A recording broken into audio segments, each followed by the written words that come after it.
Hello there, and greetings once again from the corner on the deck. I'm going to have to get this one done in a hurry. The heat index in Arkansas today is supposed to be between 105 and 110. That's a killer, even for people who live here or who have lived here for many years. That much heat is a killer. The humidity just kills us. Give me all your money. I'm robbing this stagecoach. Hey everybody, I want to show you a couple of things interesting about this Stromberg Carlson 58L. So first thing I want to show you is that this thing has a voltage divider that I'm going to need to do a little bit of work on to figure out if I should replace it with the same value. And I'm going to show you the schematic right there, and you'll see where the voltage divider is. And you see that. And if you look inside the chassis, it's actually mounted right here, this bar. So it's actually, I believe it's called a canned ohm resistor. And it's a 30K resistor, and over here is a 10K. So I believe I can probably just replace this with a more modern 5 watt or 10 watt resistor. But you got to remember, this set was designed to operate at 115 volts, not 120. So I took a look at the connection where this goes to. It goes to the grid of the 66 in the AVC section, and the voltage there is only about 100-something volts. So I'm not sure if I'm going to need to replace it or not. It is old, so I'm probably going to do it. So I'm going to try to figure that out. The other thing I wanted to show you is right here. This is going to be a little hard to see because this chassis is heavy, but I'm going to zoom in on this thing.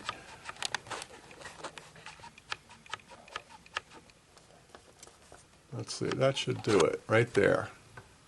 So that's our tone control. And it's basically called a Bradley O-meter. And these were put in radios in the early 1930s. And it was a tone control, and they used them in all different kinds of models. They used them in Zeniths.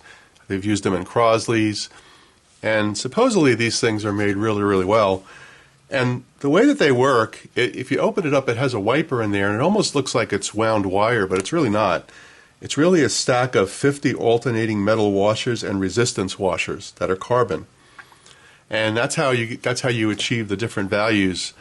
Now the problem with these things is that over the years they've been known to drift because they are susceptible to moisture, just like everything else in this radio back then. But one thing that I've read on the forums that some people have tried to rebuild them and replace them. But one person that was commenting in there mentioned, these radios generate a fair amount of heat, and that's what the concept was that the heat that was generated underneath this chassis, at some point, if you use the radio enough, would help dry up some of the moisture, and this thing would go back to tolerance. So some people were replacing these things because they're way out of whack. I believe this one is supposed to be 50K, excuse me, and what happens is it goes way out like 150. But if you run the radio and it generates heat, it goes back into shape. So I haven't measured it yet, but the Allen Bradley Company, based in Milwaukee, Wisconsin, made this in 1931. So I thought that was an interesting part. I'm not going to open it, but looks good. All right, so take a look underneath here. The rest of the radio, you can see where we are. Let's zoom out so you can see. And you can see we've got just about everything done. Excuse me. All of our resistors are replaced, except for this one. And all of our caps are replaced. So we've got our electrolytic here and here. We have 2 more down here. And right over here, we have our 5 microfarad cap. And let's see if we can put a little light in there. There you go. And we have this cap disconnected. And then we have all of the out of tolerance resistors replaced as well. All the dog bones, took them all out. They've served their purpose at some point in life. Here's all the pieces and parts that we've removed. Everything's good. And I don't think this radio had a lot of use because the wax caps none of them were bubbling. So that tells me this thing probably didn't get a lot of use, but who knows, right? You just never know. So our next step is going to be to do the power section, which we haven't done yet. And we are going to put an inline fuse in there, right here, just like that. We're going to mount it somewhere over here. and we're going to put an inline fuse, and we're going to obviously put safety caps. And the safety caps in this radio right now are in this silver tube, and it's a pair of 0.1s. We're going to replace them with some Y2s. Doesn't really matter the value, but we're going to replace them with some Y2 safety caps. And the thing that's important when replacing these caps is to maintain the same ground, which is right here. So that's what that's going to be all about. We'll put a new power cord in it, a 3-prong. It's a transformer set, so it's a little safer, just a little, but we're just going to be safe anyway. And then we're gonna do our first power up. So that's really what I wanted to show you. I wanted to talk to you about this Bradleyometer. It's a good name, and this voltage divider. And let's see where we go next. Be back. Okay, so we have completely recapped, re-resistored our Stromberg Carlson 58L, and we've installed a fuse right here. So we've got a fuse on the hot side, obviously going to the switch. Right here, we've created basically we have two safety caps, Y2 safety caps. Just to be safe, there was a safety cap in here. Obviously, it was not a safety cap. It was just a regular cap between chassis ground and the circuit. So we have that in place. Everything else has been replaced, basically, that's needed to be replaced. And we're going to power this thing up and see what it looks like. I also did put the dial plate back on, so that's there.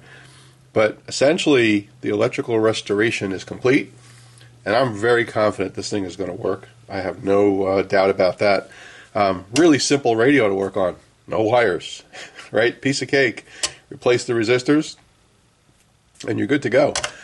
Down here, this is the electrolytic can. That's down there. That's the 5 microfarad cap. I've left it in there, but it's all disconnected. There's nothing connected to it, so that's good. And I think we're going to be ready to go. Before we do a test, here's all the pieces we changed. This is all the caps and all the dog bones, and we've got everything in one place, and they're all Stromberg Carlsons, and you know, good to have that stuff. So let's flip this thing around and play it and see what it sounds like. Okay, let's set it up. Okay, we have our radio connected. We've got the speaker connected. You can't see it yet, but you'll see it in a moment. We're going to use our newfangled Variac there with our dim bulb tester to make sure that this thing is no shorts or anything like that.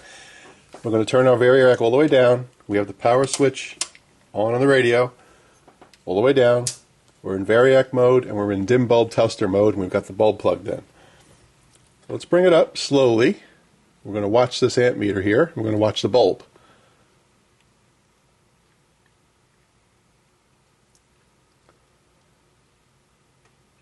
Got about 45 volts there.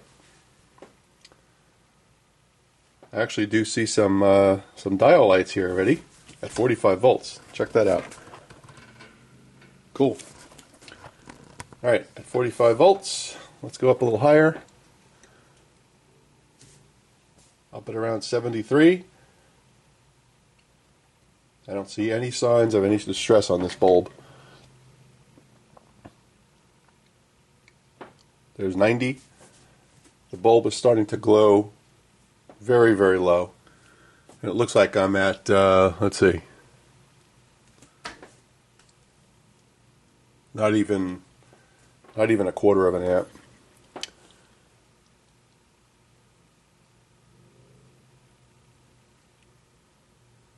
Okay, we're all the way up. We have no shorts here, so we're going to turn this Variac down. We're going to go out of dim bulb mode. So now we're in normal mode. Now we're going to bring it up slow again. Watch that amp meter.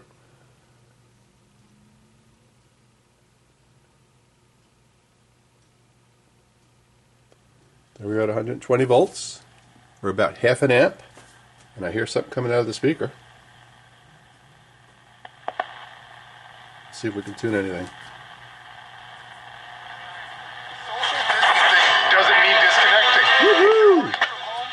All right, let's flip this camera around so you can see it. Okay, here we go.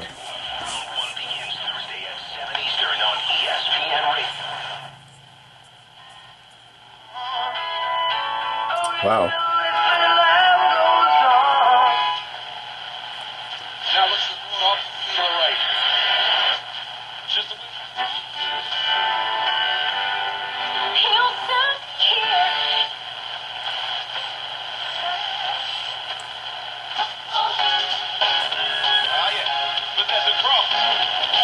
This radio works great. Got to put a little deoxit in here. Cool. Let's turn that off.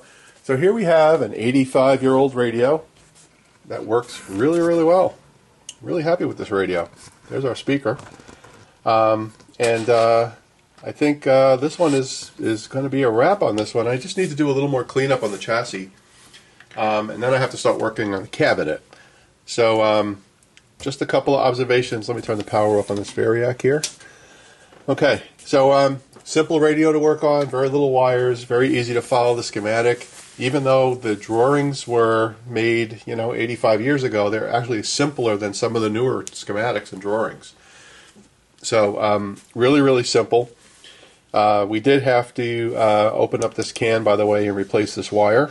This was all frayed, no insulation, so I removed the can, did that. Need to shine up a few things down here, but we're ready to go. So the electrical restoration is complete on this Stromberg Carlson 58L, and we're going to work on the cabinet, and we'll show that in a future video. So what's going to be next on the bench is going to be the Philco 41285. So you saw my video about the band switch being broken, damaged on the 41280. I did get the 41285 really inexpensive on eBay. It came in, it works, it actually plays. So we know the radio works fine. So we're gonna not going to do that on camera because it's boring, but I'm going to recap it. I'm going to clean up the tuning cap and get that radio in good shape. And I'll show you that when it's done. And then that's a cabinet I have to work on as well. So I have two consoles here I'm working on at the same time. That'll probably take me a year to finish the two of them. So, but being quarantined, who cares? We got plenty of time on our hands, right? So, no time to complain about that we don't have time to do this stuff. We got plenty of time. I'm also in the process of making a music video. So one of the guys in my band, and I have been talking, and we said, hey, let's put together just this project, something to do, right? So we came up with a song. We've recorded all the instruments and stuff like that. I did the vocals today, and we're going to mix it, and then we're going to create a video out of it too. So you'll get to see that as well. If I don't get a copyright hit, I'm not sure if YouTube will allow me to do that. Honestly, I really don't know, but we'll figure that out later. So that's kind of what we're working on here. Down in Florida, we're still on lockdown, still working home. They opened up the beaches today in Jacksonville, which is where I am, or yesterday. And not sure if that's a wise move or not. We'll see. But it's going to take a long time for us to get back to normal here, guys. So, or if we ever get back to normal, really, that's the thing, right? Are we ever going to get back to what we were used to? I don't know about that. Certainly, maybe not in our lifetimes. I don't know. I think a lot of things have changed. And I think there's been a lot of observations made by people with authority on how easy it is to change what we do every day. So we'll have to keep our fingers crossed and see what happens there. Trying to be optimistic about it. So anyway, I hope you're all staying safe. Hope you're all staying well. Hope you're all staying indoors.